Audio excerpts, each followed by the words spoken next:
Hello everyone. So today we are going to discuss about the angle of elevation. So we have here the output of my students, which is one of the outputs of my students. So we have our angle of elevation. So we have our given, which is 72 degrees, which is the angle of elevation from the top of the tree to the ground or to the boy.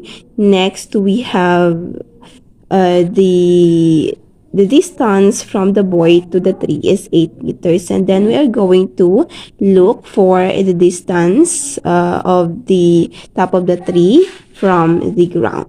So because we have the given, which is we have the opposite of theta, which is 72 degrees, we have the opposite, which is x, and then we have the adjacent, which is 8 meters.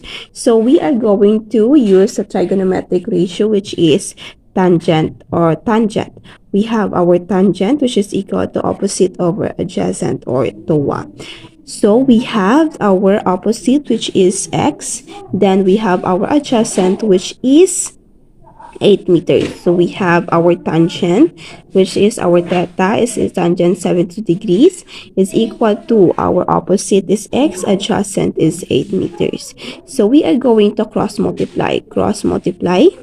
So we have here our tangent 72 degrees over 8 meters, and then yung sa kabila is we have our x. So sa x na lang ay yung dito sa kabila. So we have our x is equal to, yung cross multiply natin kanina, we have our tangent 72 degrees times 8 meters. So we have our answer, our x is equal to 24.62 meters. Okay, we have our distance from the top of the tree to the ground is we have our 24.62 meters. Okay, so that's all.